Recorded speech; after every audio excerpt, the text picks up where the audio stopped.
Hey YouTube, what's going on? It is Doubtfull here, and today I'm going to be showing you how to play Ivern. Ivern just recently got a huge, massive buff this patch, and he is absolutely insane right now. I think he's probably a little bit overtuned, so I'm pretty excited to be playing him for the next couple of patches at least, until he maybe gets a nerf.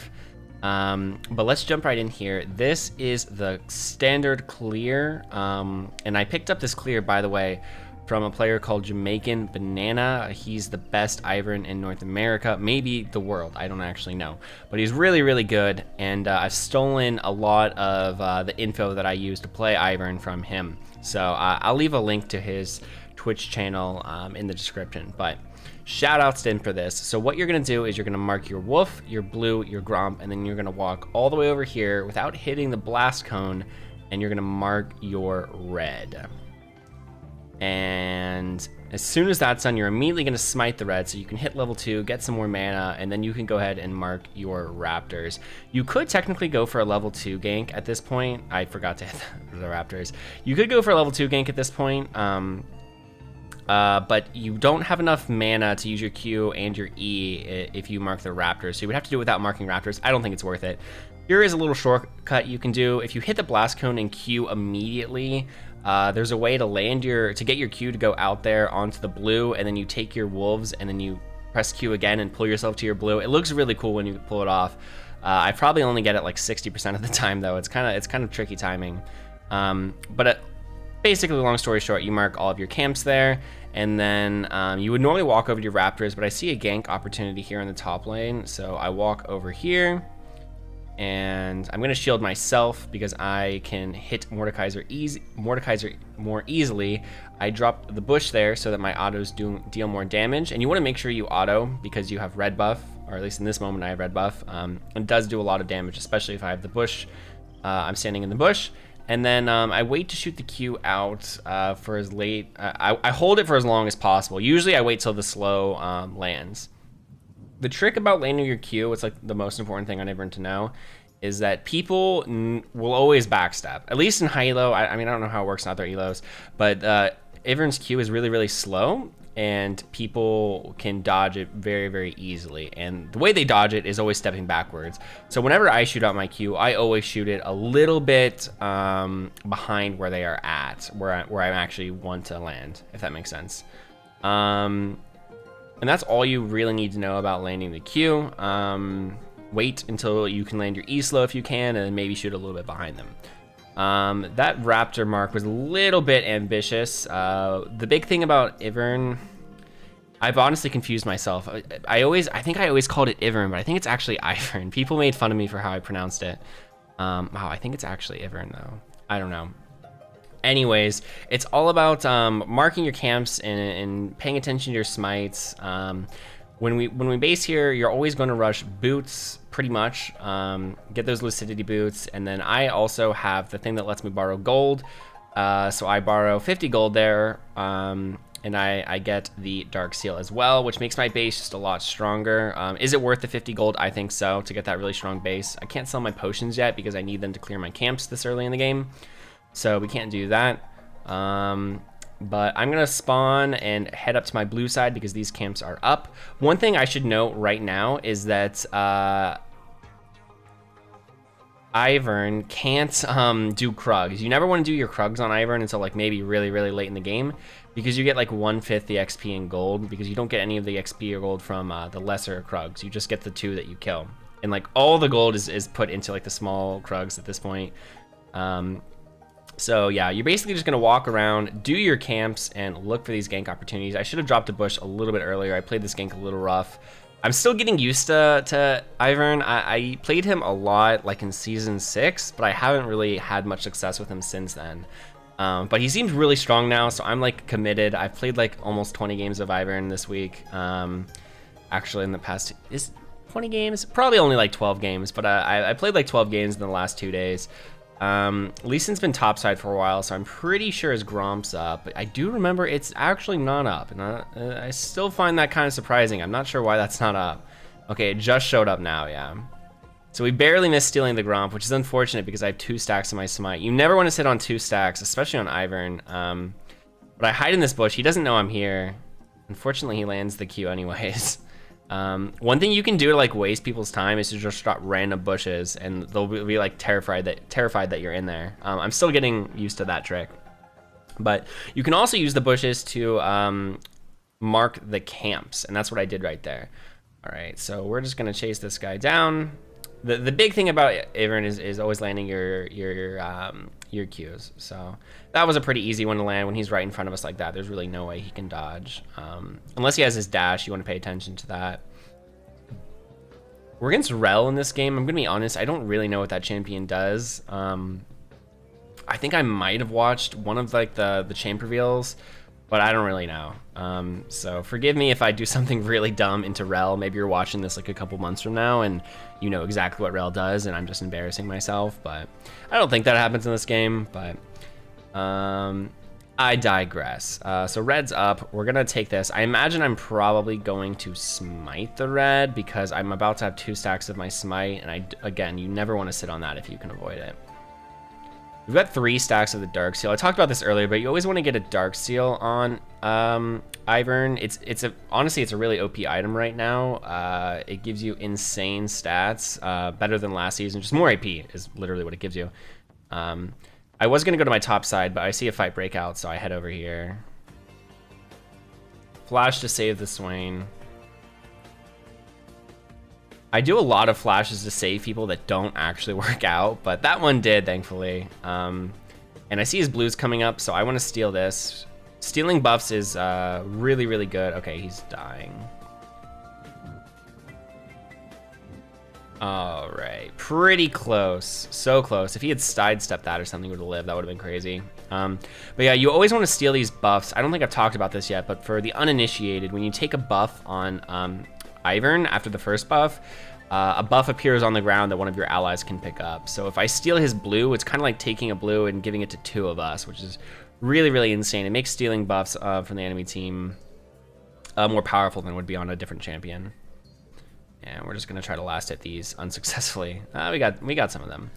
My top side is still up. I've got a lot of gold. The next item we're gonna be building is gonna be Cosmic Drive. Now this is a build that I got from Jamaican Banana. I don't think too many people are on the Cosmic Drive first item hype train yet, but he swears by it and says it's like by far his best item, and the win rates seem to suggest that as well. So I have been playing that lately and I've been really liking it. The cool thing about Cosmic Drive with Ivern is as far as I'm aware, your Daisy beating people gives you movement speed.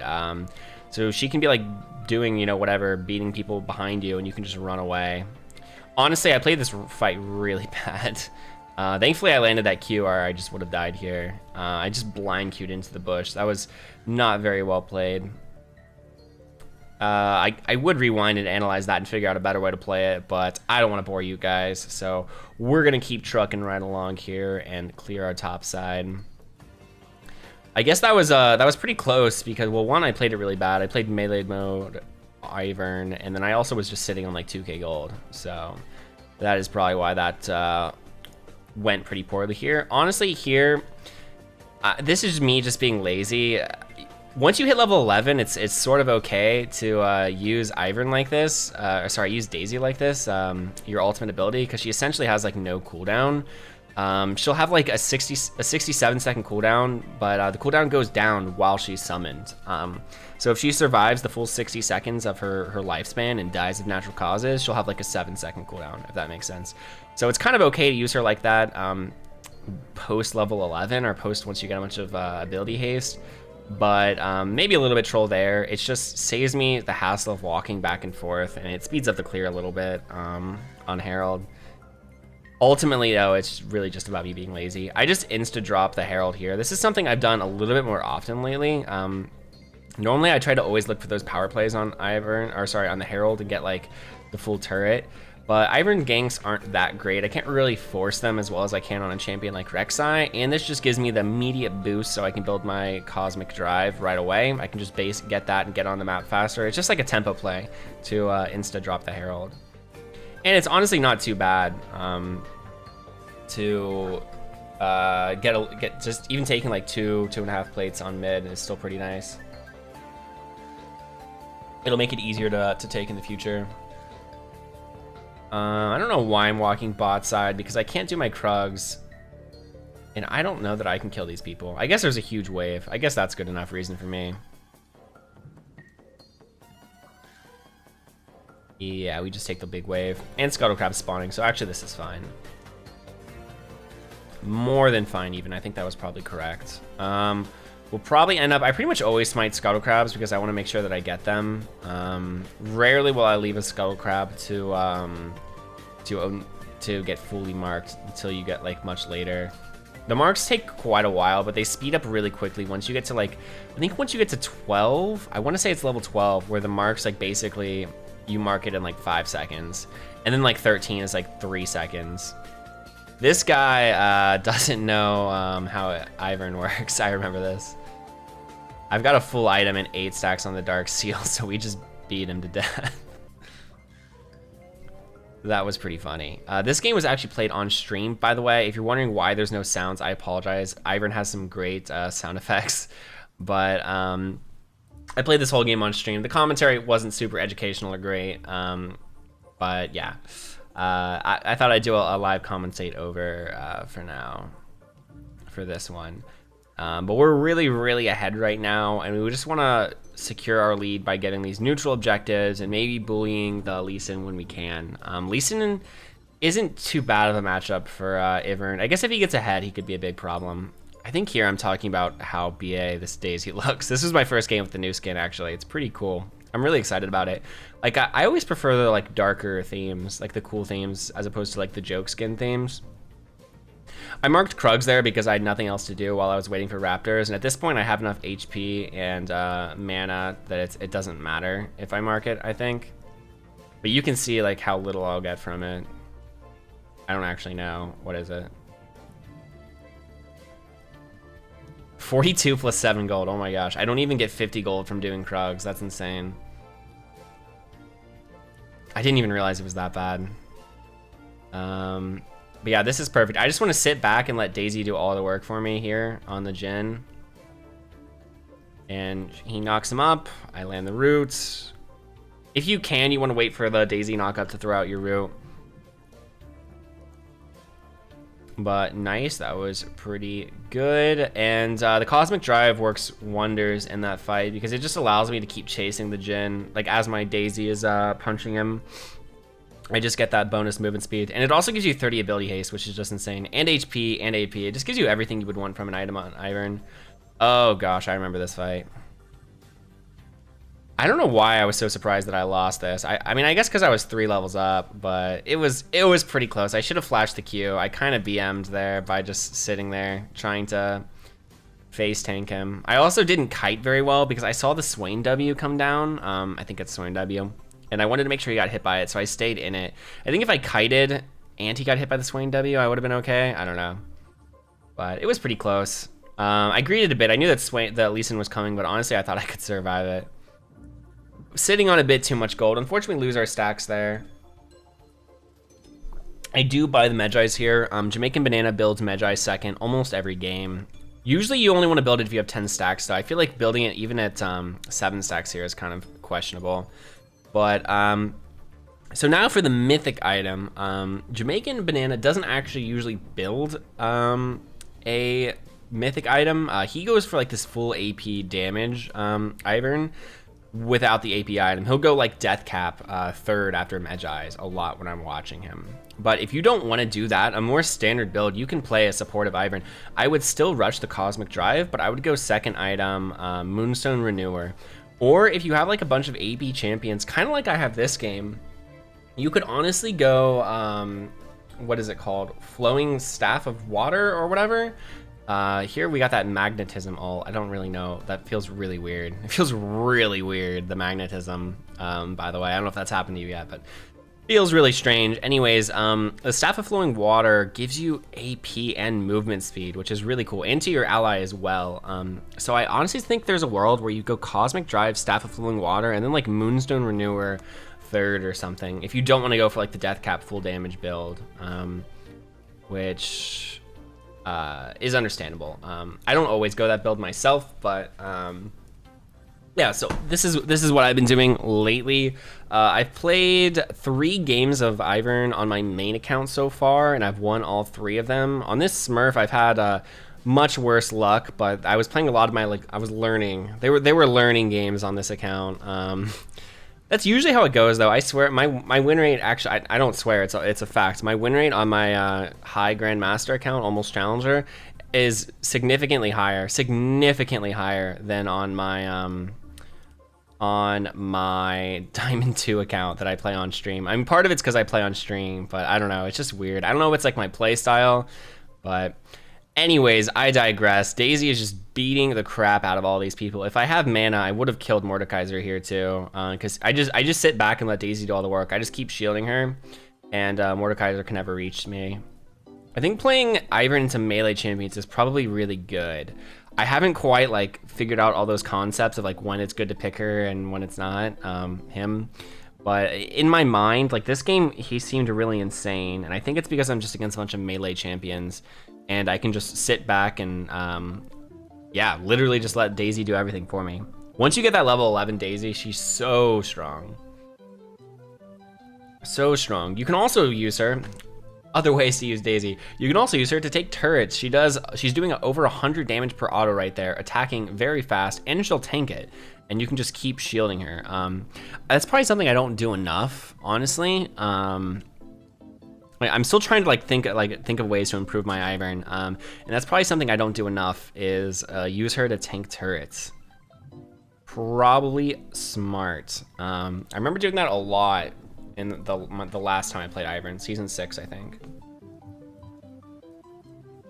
You could probably use her to steal some plates. Like if she's about to die anyways, just use her to tank turret and get some plates maybe, I don't know. Like a mini Herald almost. So we're just gonna mark our camps. You can see I'm level 12 now. I mean, how fast do these get taken at 12? I wanna say it's 13, that's the really fast level. Yeah, it still actually takes quite a while, maybe 10 seconds to do. I think it's 13 where it gets really fast. Let's see, we could take Herald here. His red buff is up, I can grab that. Oh yeah, if one of my teammates takes red or blue too, I can also grab it, which is pretty cool. And my teammate's trolling me here.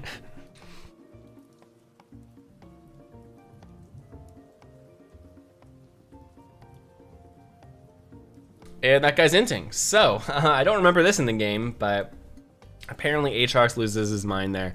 Honestly, people hate playing against Ivern so much. I understand them getting frustrated. I think a lot of times when champions really unfun to play against, I think people call it a no-skill champion. I think there's a strong correlation there. And I actually think Ivern does have like a lot of unique skills. Like you have to micro Daisy and you have to do your autos and stand in bushes and land skill shots. And honestly, your E, knowing who to E, the right targets, like I actually think that this champion is a pretty skillful champion, even though he's like super unfun to play against. Like he's not that mechanically intensive, but I don't know. That's just me, hot take. People also say that Lilia takes no skill, but I literally think it's just because she's so unfun to play against. She can feel very, very oppressive when she gets ahead.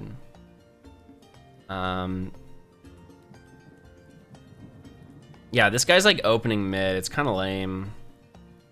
And then he's like asking why we're attacking him. I don't know. I let that guy die. Whoops, that's actually my friend, Ziani. Check him out at twitch.tv/Ziani. But you gotta save Daisy. You gotta have your priorities straight. Daisy over your teammates. How much longer does this game go on for? It can't be too much long. I would imagine they're probably gonna forfeit, but now that I think about it, I know they don't. Let's see, what else can I talk about? So yeah, we're doing the Anguish build. I think after that, my plan was to go Death Cap. We got up to the 23 stacks on Medjai's. Ivern's like a really safe champion because again, you play from afar and you just let Daisy do all the work. So it's pretty easy to not get killed. That's kind of a matchup dependent statement, but it's fairly easy to not get killed and you can just stack it up really, really easily. Your Medjai's, that is. Well, we are 3 levels on this Lee Sin. Other good items, Ardent Sensor can be good if you have a bunch of like fast auto attackers like Ashe. I think maybe Kaisa could be good too. I don't know. Yone, Yasuo. I think Ardent could be good in those situations. I've not built Redemption yet, but I've tried to a few times. I just haven't been able to finish it. It's like a 4th item or something, but I could see that being good in sort of like longer drawn out fights. I think that's pretty much it for the build. Let's see. I guess I could talk about what champions are good into Ivern. Kha'Zix seems kind of annoying. He just kind of jumps on you and kills you. And if he takes phase rush, it's kind of rough. You have to make sure you don't Q him when he E's, because he can like E through your Q, because your Q is a root. There's like a whole CC chain there. But basically, if he jumps and you Q him at the same time, he's not going to stop his jump. He's going to land his jump, and then the CC is going to be done, and he's going to R and chase you and kill you. So you got to be careful about that. I don't know if Daisy makes you unisolated. I would imagine she does, but I'm not positive. Who else is rough? Rengar is one of the worst matchups. Rengar's not super great right now, so you don't have to worry about him that much. But yeah, he's really, really rough because he can use your bushes to jump. Basically, you can never cast your bush in team fights. Pretty much never. Otherwise, it just ends up hurting your team. And also Kayn. Kayn is who I saw Jamaican Banana ban. Kayn's pretty weak right now after the nerf, so I don't know if I would still ban him. But maybe if you just really hate Kayn, like that's a good ban too. But that's it for the game. Hopefully you guys enjoyed this video and found it informative. Thank you so much. Leave a like if you did, and consider subscribing. Catch you later.